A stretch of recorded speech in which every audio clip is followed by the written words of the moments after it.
about sports.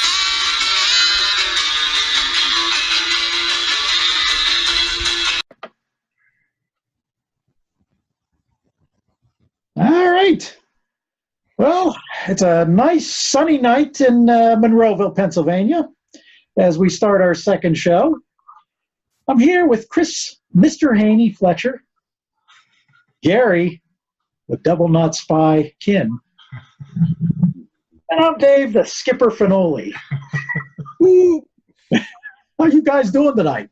I don't know. Getting ready to talk about Pittsburgh sports, maybe? Yeah, either that or you have a double knot adventure, Jethro? Me personally, I'm going to be a soda jerk. What do I know? Yeah, what do you know? What do you know? Oh, Mr. Haney, he had it all. Of course, you'll be wanting to record this, Dave. Oh, he's a classic. He's a classic. Oh, but tonight, gentlemen, we're going to talk about. I was watching a little video about great stadiums, and of course, our wonderful stadium that we kind of grew up in. Gary, when you came to Duquesne, Fletch and I, as we grew up in the area, Yep. Three River Stadium, an area that gets abused because of its cookie cutter style. Nothing too prevalent. It didn't have the greatest food in the world, at least till the end, unless you want to call the steamed hot dog in the bin that they would bring to you a great experience. But stadiums aren't about the look. They're not about. I mean, PNC Park is considered the best baseball stadium in the area, but you know what? I'd rather a team win in Three River Stadium than what we've seen over the last 19 years at PNC Park. So, I mean, to me, Three River Stadium is just a special place. So special that the three of us have written a book about it, as we're getting on the 50th anniversary of the stadium. The Association of Pittsburgh Pittsburgh journalists, excuse me. We're doing that through the History Press, be available end of October, early November. And the fun of it was just reliving some of those days. Reliving some of those events. So we're going to talk a little about that tonight. I'll start off with one of my great memories there. As we grew up in the 70s, we thought the Steeler championships were just going to continue. Mm-hmm. Thought the 80s were going to be special, one for the thumb in 1980. Well, that didn't happen till 25 years later. But I remember after losing in 1994 to San Diego, being in that place against a heavily underdog Indianapolis team, seeing the team go down 16-13, Indianapolis with the ball, driving, seemingly another disastrous upset when Willie Williams knocks the ball out of Warren's hand. I'm sorry, he didn't knock the ball out of his hand. He stopped him on a fourth down, which would look like an easy first down. Knocked him down, forced him to punt, and then of course Neil O'Donnell proceeds to throw the ball into Quentin Corriot's hands, which Ernie Mills out of the blue comes out and knocks it out of his hand. Mm-hmm. Of course, Bam Moore scores with over a minute left, and then the dramatic ending, which I didn't think was a controversy because I saw the referee clearly wave it off. But apparently, if you were watching it on TV, you were nervous as hell. You were nervous. Waiting for that. Yeah. It was just one of the great goosebump moments. I stood in the stadium for probably a good 45 minutes to an hour after the game, just enjoying everything that was going on, sitting back, seeing what we had missed out on over the previous 15 years, and what a joy that was. Same was at my freshman year at Duquesne during Game 3 of the NLCS. Cincinnati, let's face it, we were their bitches. Beat us in 70, beat us in 72, beat us in 74. 75. Dodgers beat us in 74. Right. But, we played two close, tight, extra inning games in Cincinnati, winning both. But this one was a celebration. It was a rout. After 4 innings, it was 6-0. Madlock and Stargell hit homers. Stargell has a 2-run double. Blyleven, who would end up being pissed because Chuck Tanner never let him complete games. Had an 8-hit complete game that day. 7-1. In a year that you never thought you were going to see again, well, we got to see it. And just the joy of celebrating that. Again, a team that we thought was going to win again and have a shot at a World Series the next year. As we look with the gray in our hairs and beards, we're still waiting for that moment. Almost 40 years later. Well, damn, 40 years later. What do you mean almost? 40 years later. Yep.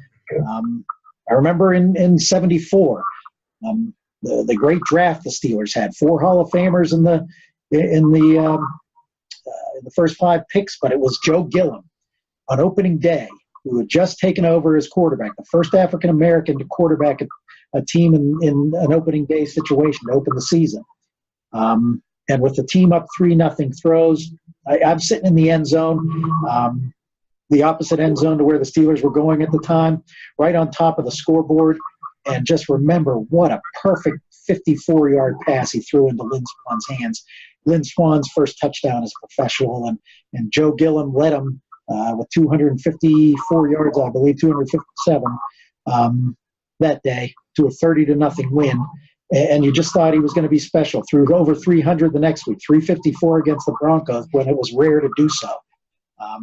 Only to see him just turn around and have a miserable next few games and get pulled even though they were 4-1-1. But it made Terry Bradshaw a better quarterback waiting in my eyes. And probably my greatest memory there, other than the 95 game or even with it, was watching Pitt in 1976 face off against Penn State. They had not beaten Penn State since Joe Paterno had taken over, 10, 11 years.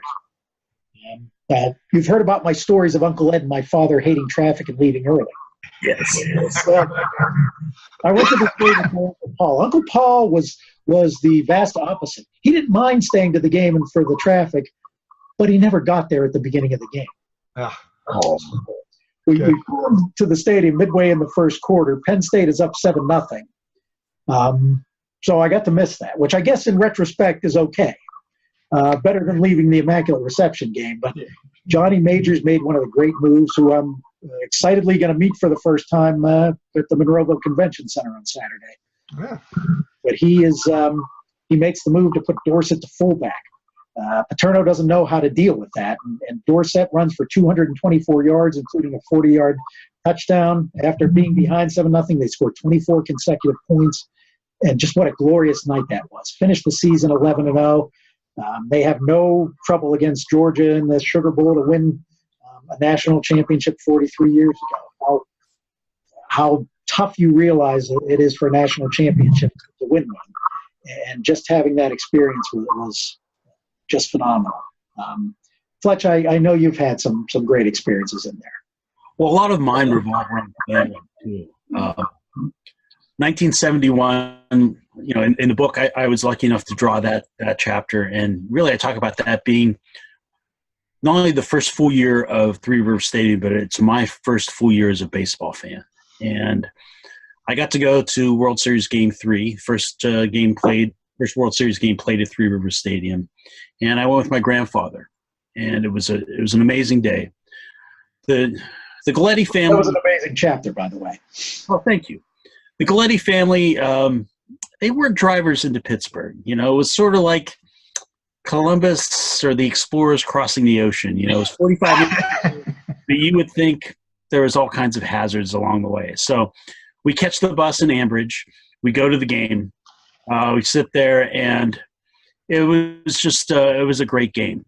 And my uncle the following year took me to see the Immaculate Reception game. So, again, family being really, really big for part of this. Other memories, Dave, you and I have talked about this before.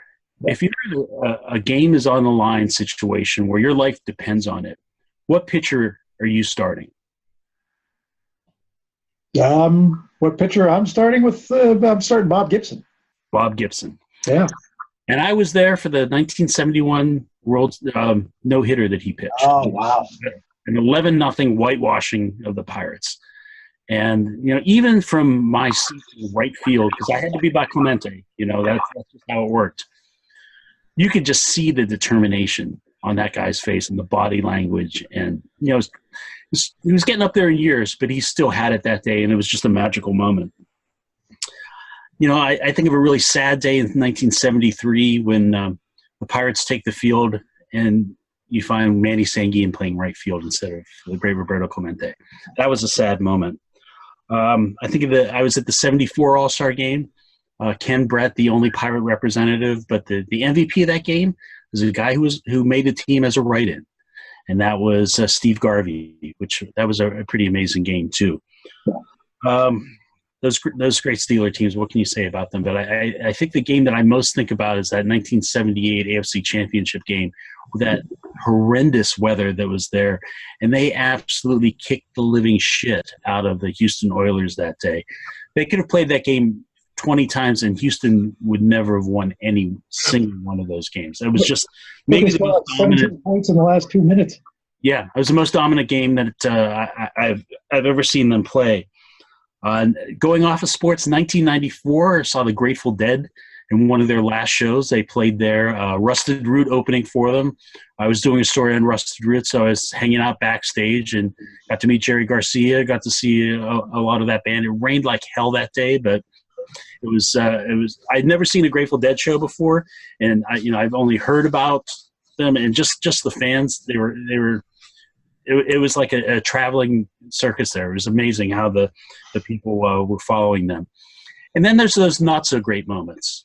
1995, I was a partial season ticket holder to one of the worst Pirate teams I can remember. And it just seemed that every time I went to a game, that fat-ass Jimmy Anderson was pitching. I don't know how I managed it, but it was like it would rain 2 days in a row before that just so that Jimmy so when I was there. It was incredible. But one night in August of 95, it was a very special moment. Paul Wagner, who was probably the worst pitcher in the league at the time, he was leading the league in losses, came one strike away from a no. And it was sort of like this whole microcosm of the Pirates season that year, because he's a 3-2 count on Andres Galarraga, who's not a fast man, guys. They called him the big cat. They should have called him the fat cat, because he was not. There's nothing cat-like agility with this man. He beats out an infield single to rob him of a no-hitter. Had he won that game, had he pitched the no-hitter, it would have been the only no-hitter pitched by someone with that kind of record. I think he was 3-13 at the time. Yeah. I kid about Jimmy Anderson. I tried to get a nickname to stick to him. I tried to get him to get the nickname of Edda, because it looked like he ate a lot of things before he And Dave, I got one too. I was with you for that final Steeler game that was played there. Yeah. Just seeing them bring back all those legends, that was just a wonderful moment. Yeah. Yeah. And my last thing, I want to give a shout out to your wife, Viv, who grabbed the Three Rivers chairs that I have in my game room over here and built them so that I have a piece of Three Rivers here in this game room. See, we have the reverse marriage. She's good with the tools. I'm good with the cooking. There you go. Yeah, she has mine downstairs too. So we will give a shout out. But those are some great memories. Now, Gary, I know yours are kind of compacted into a shorter period of time, but and they're not all live. They're not all live. Yeah. But yeah, I mean, I'm envious, and I told people this. I've told people about this about hockey. Like if you're lucky enough to live in Pittsburgh, you've seen an awful lot of great stuff. Three Rivers especially, but I mean, just in general. I mean, for a town of its size, it's had plenty of losing, but it's also had plenty of stellar things. I mean, the things that jump out at me are some stuff that I remember. Starting with a lot of television, and then a couple when I was there. I remember in 1971. That was probably my first full season as well. I had seen some Oriole games and been gone to see the Phillies. I actually saw the Pirates in 1970 in Philadelphia. But that was such a great World Series from top to bottom. Both those teams were great teams. It was a World Series of shifting tides. I remember, Three Rivers. I was not bothered by those big cookie cutters. I didn't dislike them as much as a lot of other people did. I mean, you were miles away in the outfield and up high, but down low, the places rocked. They did here in Philadelphia. They did in Pittsburgh. And I wasn't bothered by that. But I remember, Three Rivers was an interesting place because the team was so good and that World Series was so good. But the ones that jump out at me are a little bit unusual, and they're not all live. But I remember Candelaria's no-hitter Monday night in 1976 against a very good Dodger team. That Dodger team had gone to the World Series in 74. It had lost to the Reds in 75 and 76. But it was a very good team still. Steve Garvey, Fletch mentioned earlier, Ron Say, Davey Lopeson. Candelaria was just unhittable that night. Unfortunately, as usual, there wasn't many people there. I think it was about 9,900 people. Game was over in 1 hour and 45 minutes. How much would we like that today? Yeah. So, I just remember that night he looked like the second coming of something. I mean, you just couldn't touch him. The 1992 Pirates team to me was the one. They were all. I love that era, and I was watching it from 330 miles away. Got to go to a few games each of those years, but the 1992 team had a lot of issues, and Leland had a lot to deal with. Mm-hmm. You had Alex Cole in the outfield who could run like hell, but he couldn't hit at all. King didn't really start coming on, Jeff King, till later in the year. They really, they didn't have a tremendous bullpen. But that was the year where they stuck Tim Wakefield in there. They weren't the best team in baseball like they were the year before, but they still won 96 games, and they ran away in September again. And Bonds and Van Slyke were just amazing. But the thing I remember was the end of it. They killed the Mets. I think it was like 18 or 19-2 on the Saturday. And then on the Sunday, it was a tight game, but they won it 4-2. I think Belinda was out there.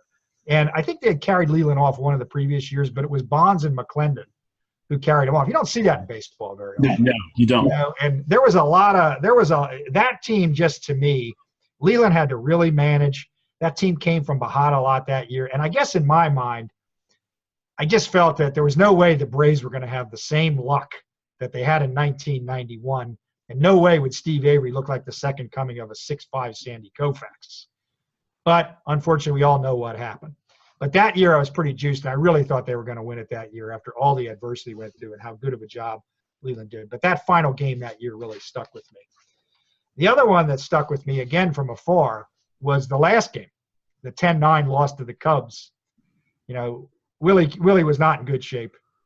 He came out in the field. You could see he wasn't long for things. Yeah. I think it was Sanguillen and Doc Ellis were out there initially, I think I probably got the game on ESPN, or maybe I was buying the package at that time. But they were there. Doc had his problems, but he was glad to be back there. Of course, Sanguillen's an icon out there still.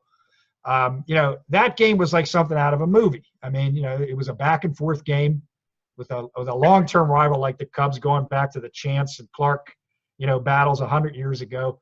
And sure as hell doesn't Wainer hit the last homer, and he's up there with the 2 winning runs in the bottom of the 9th. They got all those base runners, Vanderwall, and I remember, and I think it was Kendall and Giles got base hits.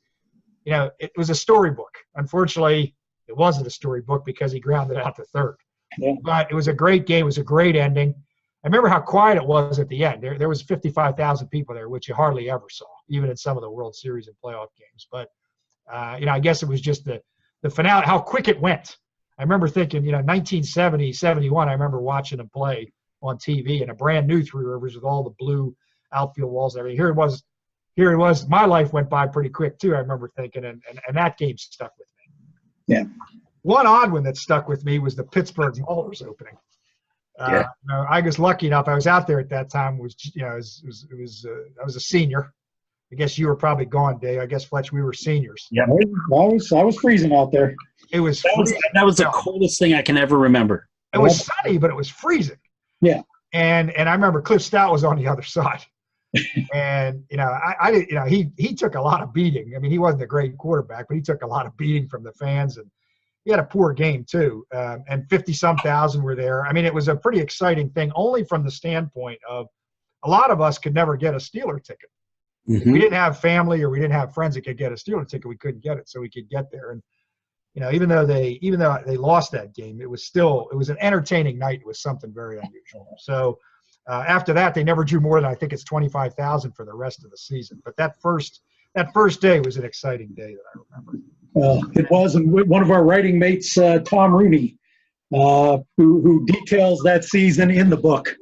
He was one of the front office guys for the Ballers during that season, and it's a hilarious chapter to read. He ends up getting traded to the Baltimore Stars, but we'll let you guys read about his, because apparently, and I never knew this, the Baltimore Stars were part of the Pittsburgh Maulers. Apparently, they merged them into that championship team. So in a way, the Maulers ended up winning a title.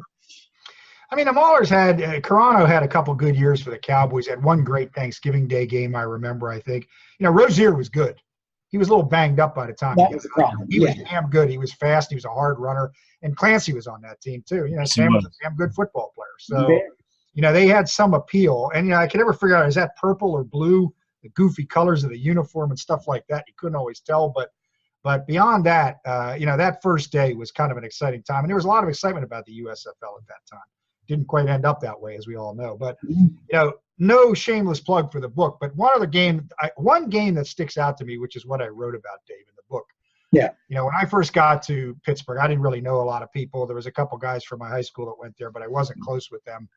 And one of the reasons I decided to go to Pittsburgh, beyond the fact that Duquesne was a good school and they gave me some money, was how good 1979 was. Yeah.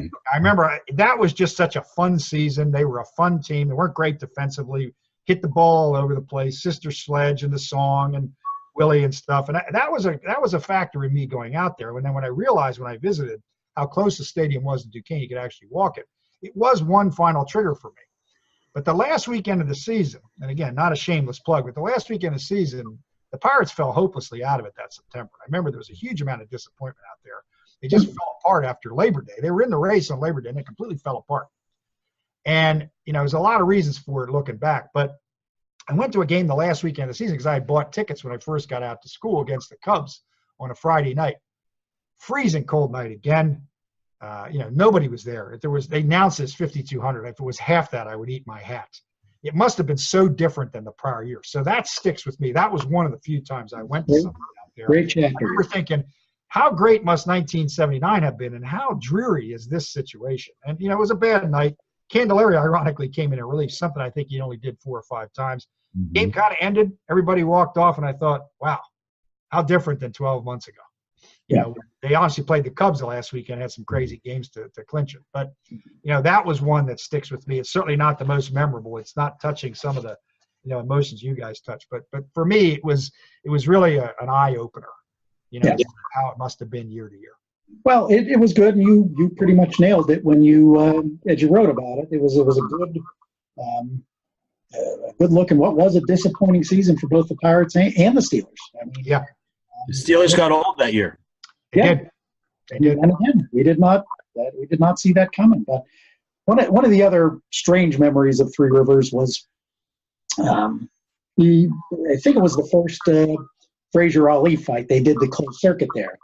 Oh, and there was an incredible wind that blew the screen. So you had a lot of pissed off fans there. But I'm using this as a segue into Gary's boxing report and MMA report for this week. How'd you like that? Very good. Was that a smooth one? Very nice. But anyways, one quick thing. The book will be on sale at the end of October, early November.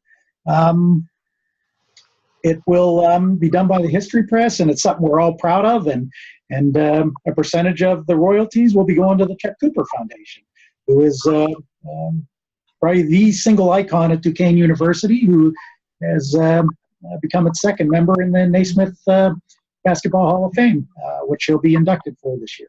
Outstanding. So, well deserved. But Gary, bring us some boxing of this week. I'm going to start out with one quote from Richard Hoffer. If you guys remember him, he used to write for Sports Illustrated. He was a great writer.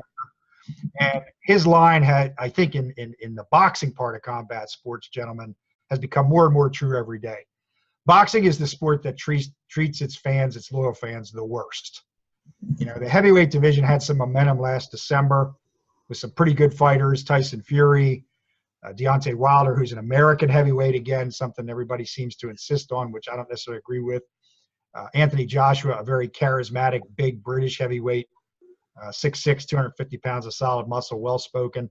Everybody thought this would be one of those periods that we saw, whether it was Tyson Holyfield or Ali Norton in the 70s. And, of course, so much money today, networks today, everything else, none of those guys are going to fight each other. They've all gone with different promoters and different networks. Looks very unlikely they're going to fight each other anytime soon. So we go back to Richard Hoffer's quote. But every now and then we get it right. I also want to have one thing we got to say for those listeners who like boxing. Howard Letterman passed away a couple days ago, who was the HBO boxing judge. He was only 79. It was obvious something wasn't right because although HBO was tailing off the last 4 or 5 years, that was the prize network in boxing for many, many years, 30 years. Everybody knew his high-pitched voice, his absolute love of boxing. He was probably the best on TV at explaining things like written generalship and hard, effective punching and explaining pro boxing versus amateur boxing, and he absolutely loved the sport. I was fortunate enough, here's where I'm lucky, living in the East near Atlantic City. After a number of big fights for over a 20-year period, Howard would always be in the bars afterwards along with some of the fighters, and he would talk to anybody. He would discuss boxing with you for 20 minutes, even though you were a nobody, because he was completely passionate about it. You know, sometimes he would even remember your name. Bright guy who, you know, just loved the sport. Can't lose guys like that. Eventually they're going to pass on. Larry Merchant was that way as a commentator, although a lot of people don't like his sour. We don't see Larry anymore. But I got to say that, first of all. You got to identify a guy like that if we're talking about boxing. Hey, Gary? Yes. For me, watching the fights, I would always compare myself to how Letterman was scoring it. And if I'm in agreement with him, I knew I was on the right track. Yeah. Yeah. I mean, he really assisted those HBO broadcasts far more than people gave him credit for. Lampley could be a little pompous, great caller, excited about the sport too. Roy Jones, a great analyst, struggled sometimes with his pronunciation of things, but Letterman did a lot for explaining boxing to the casual follower. Mm-hmm. Sometimes they get it right. Last weekend there were two tremendous cards on the same weekend. Something we don't see very much in boxing, and I'll be quick, Dave. Jared Hurd is one of the fighters. There's a lot of safety first today. You know, the fight that was publicized big time on DAZN by Canelo Alvarez and Danny Jacobs was, again, another disappointment for the fans who bought DAZN. Both those guys are tremendous fighters. I do know, and we all know, as you get higher in the skill level, sometimes the fight can be a little bit boring because the skills are too good and the defense is too good. But there's also a safety first aspect to this now that we see too much. In my view, Alvarez and Jacobs both took the safety first route. They're looking at the future paydays down the road. There's other reasons for it, but that cannot help the sport in any way, you know, particularly in the world we're in with all the other competition, even on the MMA side. But last weekend, Jared Hurd is a come-forward fighter. He had been injured for a while. It was on Fox as well.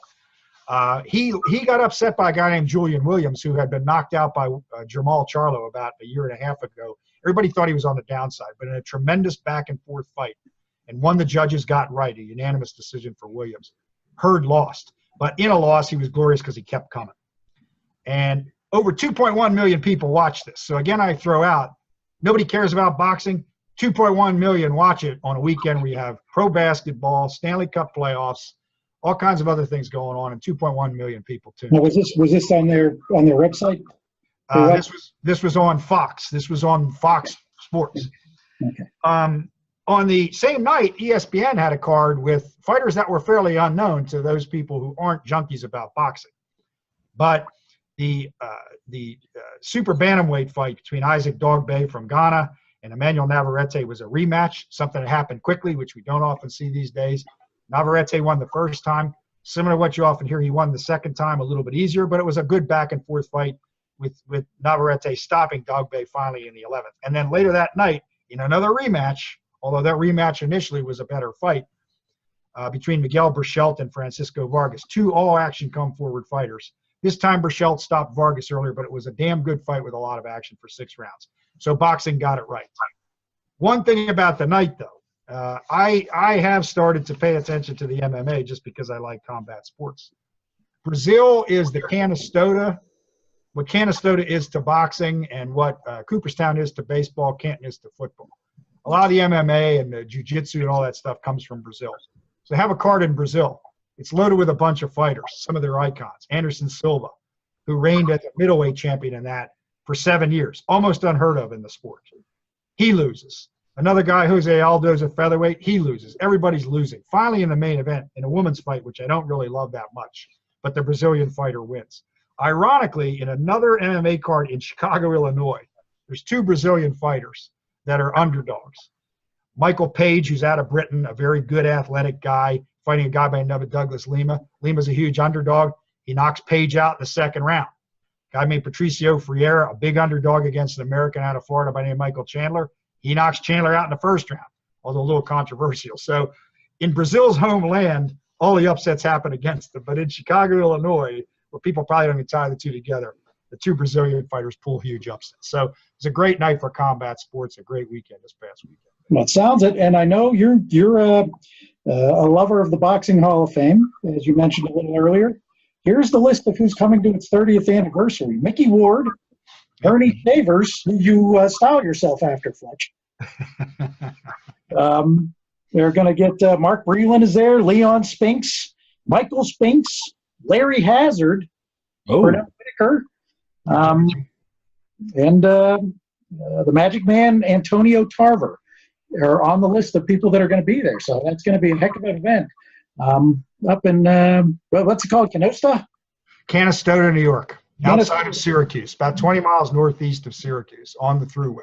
All right. So that's a good night. That's a good One night. thing I'll add is that is something that if you like boxing, or all of us if we like boxing, it is. I've gone to that event 3 or 4 times. A lot of people pouring into a small town, but a very well-run event, and you really do get a lot of time to interact with those. Nice. Nicely done by Ed Brophy, who runs the boxing. Boxers are happy for any attention, unlike some other professional athletes. Well, it was good, and I was one of the 2.1 million watching on Fox, so it was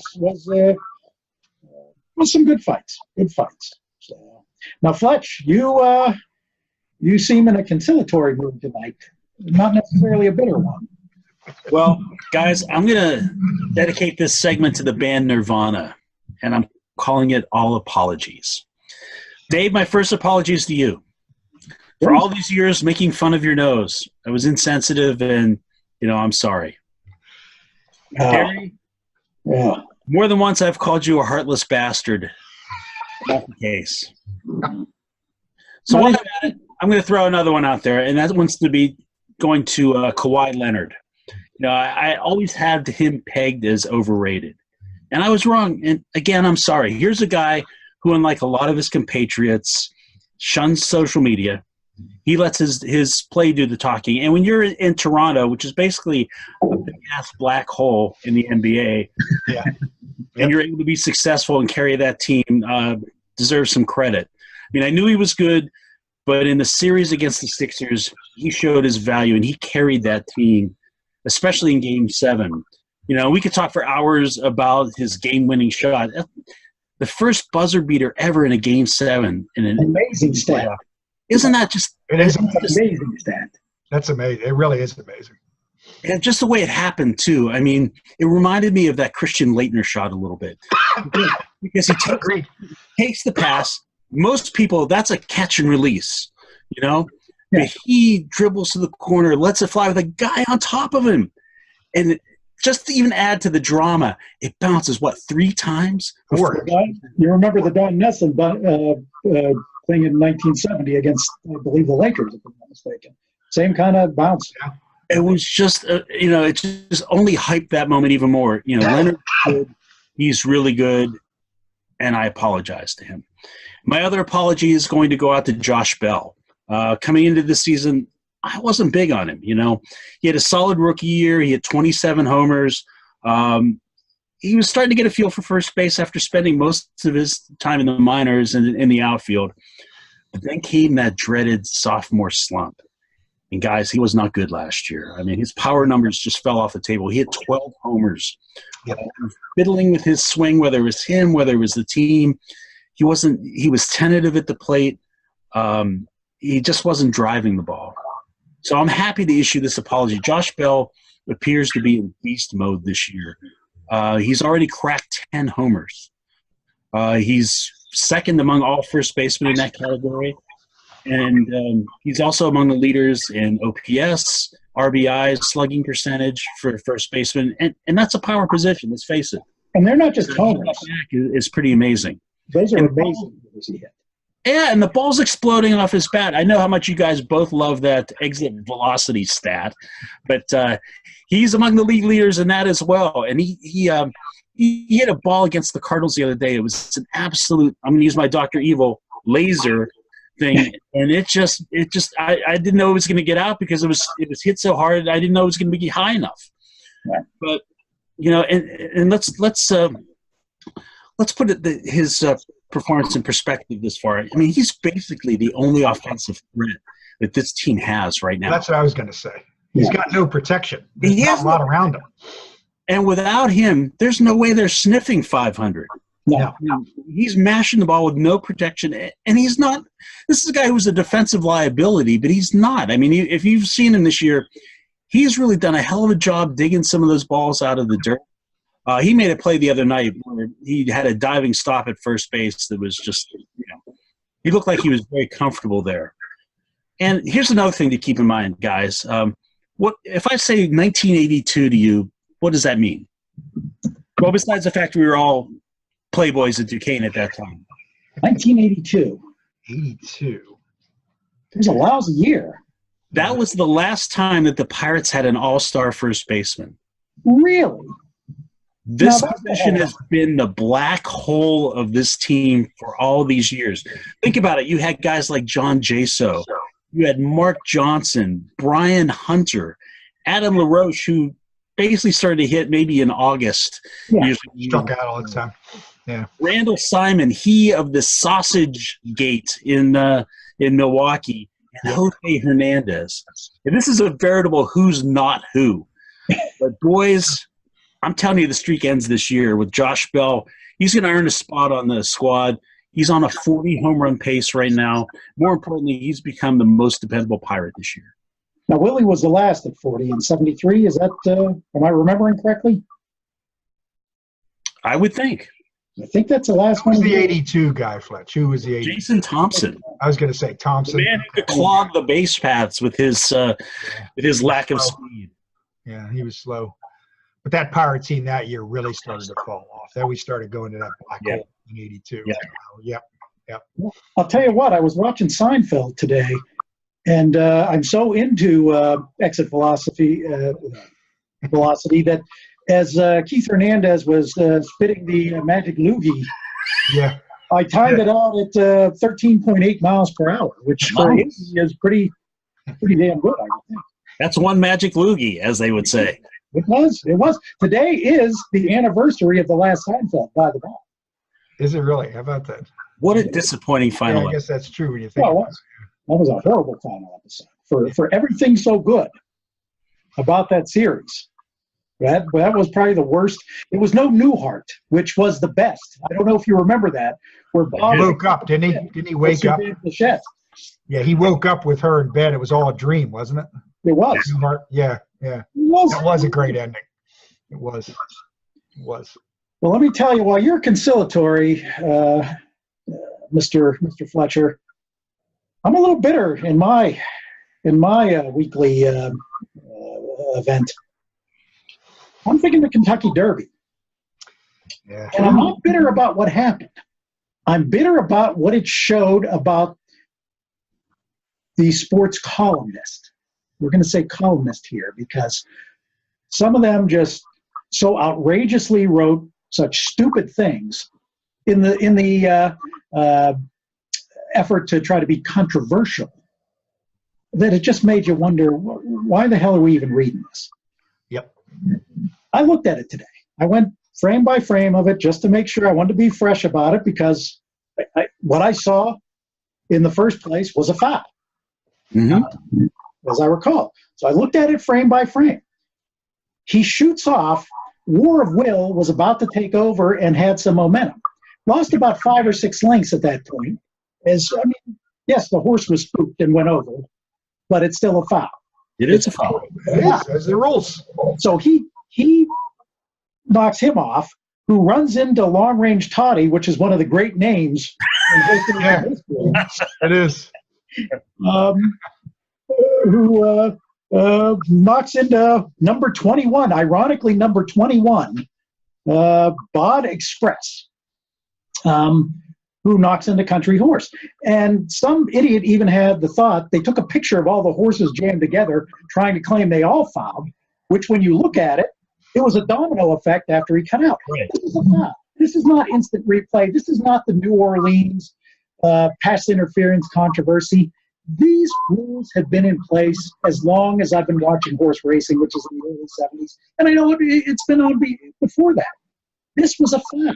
It was a clear foul. Totally agree. It could have been a disastrous thing had one horse fallen because of that. So Maximum Security did not deserve the win. So we'll start with that.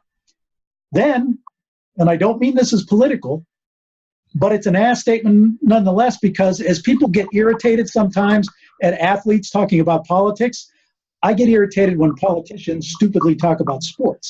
The president gets up and tries to compare this to only happening because of political correctness. Now, to me, political correctness would be to give Maximum Security the win because you don't want to hurt his feelings, the poor horse's feelings, for accidentally going in line. That would be political correctness. To use the rules that are in force to kick Maximum Security out of the race makes you sound like a horse's ass when you make such a statement. Clearly. So, Clearly. Dave, here's the thing, though. Yeah. I don't want to risk the wrath of Mom on the Right with this one. yeah, please. Yeah, please. Just say I'm not in this one because, my goal in this whole show thing is to get that autographed picture of Mom on the Right. So It's I'm coming. not going to go down this pathway with you. I'm leaving this conversation right now. Okay. But could you tell me what that tweet would have made the president?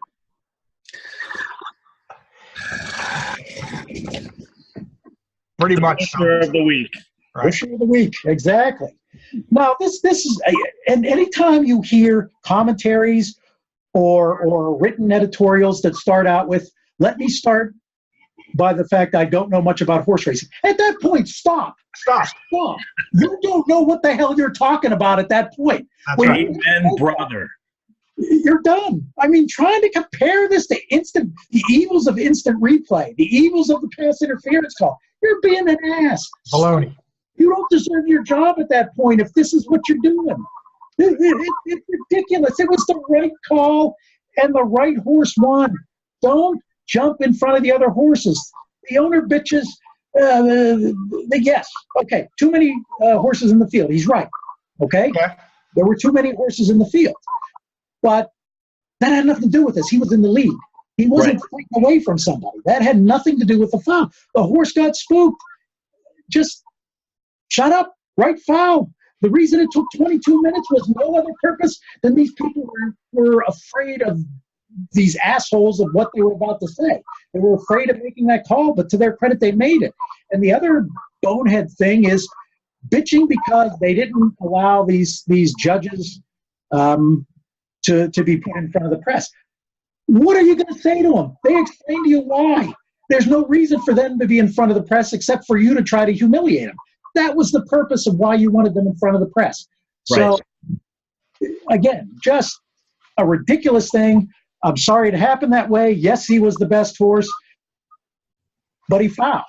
He fouled in what could have been a very, very dangerous moment in Kentucky Derby history. So, deserved what he got.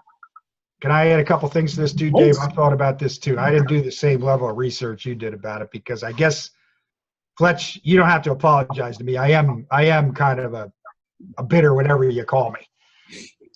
You're right, Dave. If you say I'm not I'm not going to go out and start commenting on golf because I don't know anything about golf. I got to rely on Chris for that, or maybe you, Dave. I listen. I learn something by listening, but I'm not going to go out and be a golf commentator. I don't know anything about it.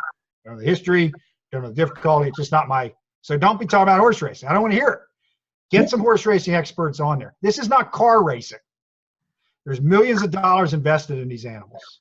Okay, you can't have people cutting it out like a NASCAR race. Those are the rules. Right. Sorry, that's it.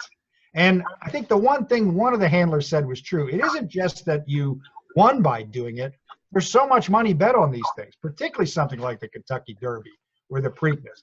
Even from people who know nothing about horse racing and could care less about it, are plowing tons of millions of dollars into a business that's got its issues. You know, you can't have this. They made the right call. Sorry. I don't care if you like it or not. I don't care what your opinions are. Those are facts from Trump on down. It's got nothing to do with political correctness. And it doesn't, because if Nancy Pelosi made a comment, I'd call her what, Fletch? Nancy Pelosi would be the Busher of the week, and she'd be deserving it. So it's not a political comment, just a personal thing that irritates the hell out of me. But go ahead, Gary. My last point about this is I hate people jumping on stuff. Maybe it's because a couple things I like, but the point I made about the 2.1 million on Fox watching Jared Hurd and Julian Williams. You ask the average sports fan on the street, who are these two guys, that wouldn't know who it is. 2.1 million people tuned in on a busy weekend, busy time of the year. Same thing with horse racing. Oh, this business is awful. They're shooting these horses up with stuff. Quiet. I don't need to hear it. Then don't watch it. Okay. Then do whatever you're going to do. This is a glorious sport with a glorious history. Leave it be. I'm sorry that somebody was disqualified for the first time in 144 years. It was nothing more than the right call. When they asked the jockey, when the woman who rides up to talk to the jockeys, he was not over exuberant. He knew there was going to be a challenge because he knew that he kind of veered it out. You can't always control. A 126-pound man can't control a 2,000-pound horse. But it does happen, and sometimes that's the rules, and things don't always go your way. So, Dave, I'm completely in agreement with you, man. Cool. I'm completely there. Very good. And getting back to boxing real quick, on HBO tonight, there's a great of a two-part documentary on Ali in his words. Mm-hmm. LeBron James is the producer of that. Absolutely. So, and by the way, the Cavaliers have gotten the 5th pick in the draft. We haven't found out who's number 1 yet. Lakers are still in it, buddy boy. They got that about 2% chance. All right. Good luck. So, Mr. Fletcher, what is going to be your incredible prediction of the week? Well, guys, you know, it's PGA Championship time at Bethpage Black. And I know it's one of your favorite courses, Dave. I remember you saying to me one time, once you go Bethpage Black, you never go back. So, the Masters, everyone is back on the Tiger bandwagon. And you know what, guys? I'm on it too, and I'll tell you why. He's leading the tour in greens and regulation this year. He's doing it about a 75% rate. And in the majors, guys, we know how important that is. So I'm thinking the Tiger's going to win and move 2 behind Jack in terms of overall wins in majors. My top 4 for the weekend, Woods, Dustin Johnson, Ricky Fowler, and my surprise pick is Bryson DeChambeau. Okay. He's played well. And that's not just because I like to say his name. Great name. Yeah. It is. Because of it, though. Great name. He plays with distance and accuracy, and that's what you need at the PGA. My only concern is Ricky Fowler's inability to bend the damn bill on his cap. That's why I don't want to see it win.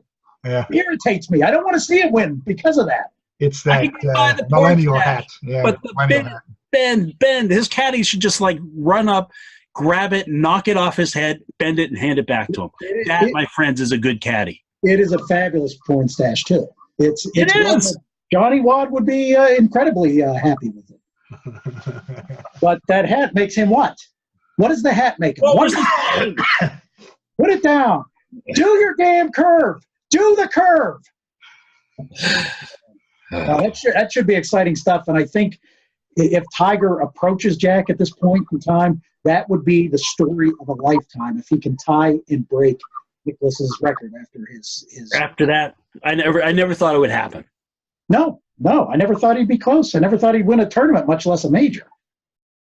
But incredible. My knowledge of this is certainly rudimentary, but it just seems to me, with this crowd as a Iowa State and all this stuff, him playing well and winning that thing, and he continues to play, that's got to be great for golf. That's got to be great for attention, viewership, TV revenue, everything, even live gate revenue. I mean, you want him to be playing. You know, he's like Mike Tyson or he's like LeBron James.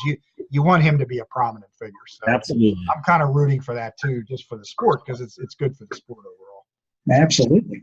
Well, what do you got, Gary? What do you got in your prediction? I know mine aren't as detailed as that. I think we haven't talked about a lot of hockey lately, and in a year that's been just I don't think I went back and looked at the hockey news day before the playoffs started, and they're not even close. They had one team in there. I think they had the Bruins in there. Although I'm a little bit surprised they didn't have the Sharks, because although he's not the same anymore, when they picked up Erik Karlsson and you put him with Brent Burns, and you put him with a pretty damn good group of forwards that nobody really talks about because they play in the San Francisco metropolitan area, hardly ever see them in the East. Sharks are a good team. It's a better team than played the Penguins a couple years ago. When you look at it, this is a far better team. It's got Evander Kane. It's got Karlsson. It's got a couple of kids that are really good. You know, I'm surprised that people didn't give them their due. I thought they would play the Caps when we would talk about this before on our podcast, but clearly I was wrong. But it's now looking, and I know they're playing, I think it's tonight, but the Bruins are looking awful good. They're big and physical. Nobody likes them, and I understand it. I mean, it's hard to like a guy like Chara or even Marchand, but Rask is playing extremely well. So I think the upsets are probably over. So my prediction is I think both these series, even though St. Louis won game 2, I just don't know how well they're going to match up with the Sharks over the course of the series, particularly if Pavelski's back and healthy. I kind of like both of those teams to move on. I think they both could be over in 5 or 6 games. I don't think they're going the route. So I think it's going to end up being a final that's not that unpredictable after the chaos that happened the first 5 weeks. And I think the last one is a boxing one. A lot of people don't like Deontay Wilder, and I can understand that personality-wise. He's got plenty of flaws, but he is willing to fight. He's fighting a guy by the name of Dominic Brazil this week, who's a former football player. We're getting a lot of these guys. You know, heavyweight fights still draw attention. I think Wilder wins fairly easy, probably 5 or 6 rounds, and that'll probably be it for Brazil. So those are my 2 predictions. Not that exciting, but that's what I can come up with. Yeah, good predictions. Good predictions. What you got, Big Daddy? Well, I'm first going to say I made the call last time that Liverpool was going to beat Barcelona. Didn't look too good. When you go down 3-0 in the Champions League quarter and semis, you have 2-game aggregate and goals. Okay, so it's like one long big-ass game. Yeah. Down 3-0 against one of the great teams in the world. Spain has probably the greatest league in the world, their first division. And it was a hopeless venture. There was no way. I came home from work at halftime that game. Liverpool was up 1-0, but there's no way that they give up. The Pelicans get number 1. They do. The Knicks get 2 and 3 in the draft. So the Pelicans will be Zion's home. But anyways, so there's no way they come back in the second half. You don't score 2 goals against this team. Not only do they score 2, they score 3. And if you get a chance on YouTube, type in Liverpool announcers, because this is one. It's going crazy. Oh, it's one of the great Homer moments of all time. The color man basically says 2 words the whole time in the spirit of Major League with Bob Uecker's color man in the movie Major League. But they come back and they win 4-3 to beat them. To beat them as we call. And they're going, you know, they lost a disappointing Premier League season to Man City, who had found that there's something called Playfair, which is a salary cap that they did illegally. Okay. They were very legal. Going to still win the title. But Europe is a bigger title than the Premier League. These guys, the Champions League is a bigger title. And if you are a Tottenham fan, you're going to be disappointed. You're going to cry. You're going to whine like a little baby. Okay? Show me how to whine like a little baby, Gary. Show me right now. I've never been a baby, son. How do babies whine? Just say whine. Exactly. You're going to cry like a baby. And I'm going to come on here next week because it's not till July 1st, June 1st. Which I might be in Cape May, so you might have to drag your ass up to Cape May to watch a soccer game for the first time you're right there. We'll get the beers and we'll do it. I think it'll be fun. So. But I'm going to tell the Tottenham fans next week, you're going to cry like a baby next week, and the week after, and after that. Every week you're going to cry. I'm telling you, you're going to cry. Oh, Whew. that's my Intensity. weeping. Intensity. What are the Tottenham people, Fletch? The Bushers. Bushers, I tell you. Boy, I'll tell you, that London audience is going to be, is Tottenham of London? Tottenham's in London. It is. How the hell do you have 30 major teams in a country The size of less than California's size? amazing. They love their footy. They love the footy. They do love the They footy. do. But there's none. I've gotten my pennant. I've gotten my Champions League final ball. Okay. And I'm waiting. I've cut out a place there for the championship thing. Fletch, you're going to have to come over to see the unveiling of the Champions League champion. And then on our show the week of the 1st, what are you going to sing? I will be singing You'll Never Walk Alone. Never Walk Alone. That's right. Google that on YouTube because you're going to goosebump, I tell you. You're goosebumping when you see it after that game. I'm crying right now. Worse than when Fletcher apologized for calling me nose for 40 years, making me put it on my Playboy shirt. I had to put. I was the number one with the nose written apart because of hair. Thought about that. Bitter than on sports. That's all I can say. It is. You're gonna get quite a following in Britain, Dave. With people who tune in. So I'm gonna be bitter. You'll be a lightning rod. Lightning rod. I like that. You'll be a lightning rod over there. I'm lightheaded now after that. You know, if you need mouth to mouth, you are going to die. Just so you know. You know, Viv's in the other room, and I think she'd agree with you. I'll send you some of those steroids via Federal Express. Please, if you could, have Patty hook me up. Yeah, we'll send you some of those nasal I'm steroids. willing to miss 50 games this year with the Pirates. Hey, Dave, the thing that amazed me, you know, and you know I'm not much of a soccer fan. I'm going to join you in watching some of this. The fact that Liverpool team lost one game, that's just obscene. That is At that level of athlete, that's amazing. they tied. Unfortunately, they tied too many games. What a race that was.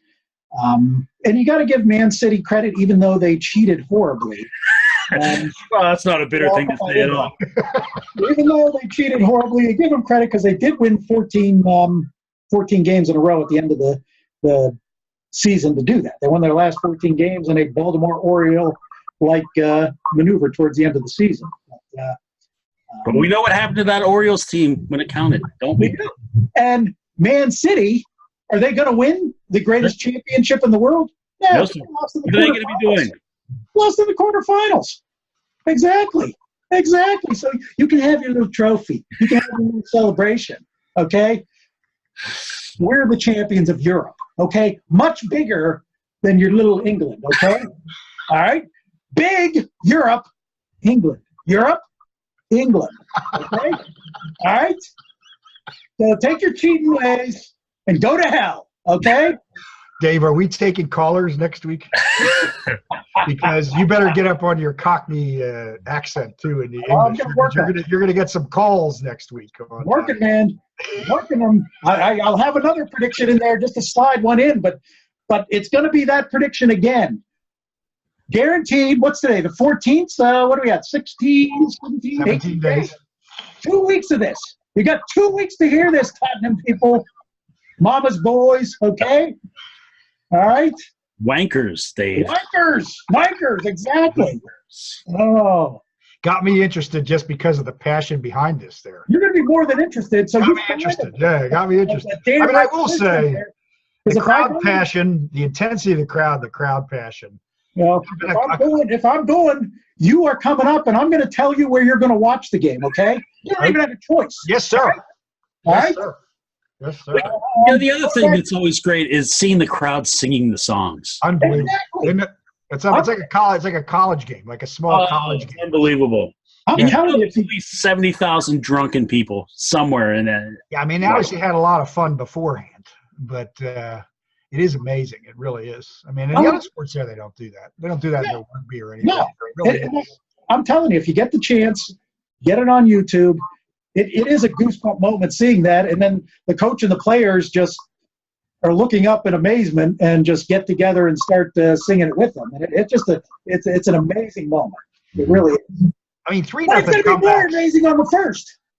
3-0 comebacks in that are almost unheard of. It's impossible. Right? That level. It's almost that level of athlete in that. It's almost never happens. Now, to Tottenham's point, they did score 3 goals in the second half to do the same thing. But they did it against the baby team from the Netherlands. Not the greatest team in Europe, okay? So Okay. have your 3 goals, okay, against the team who was playing over their head. All right? We're going to kick your ass. Kicking your ass, okay? All right. Intimidated? Brush up on your UK accent, Dave, for when the calls start coming in. But just get a red shirt and you go where I tell you, okay? The first call will be coming from Mom on the right. Well, maybe she's from New Jersey and can go to Cape May to watch the game. Okay? I haven't ruled out you driving up there yet, Fletch. All right? I am interested just because of the sheer passion in it. So You'll see passion, my friend. I see it. All right. All right, gentlemen. Until next week, Double Match 5, please feel better. And we'll see you guys next week. Glad I made it. Glad I made it. Thank you. You got it.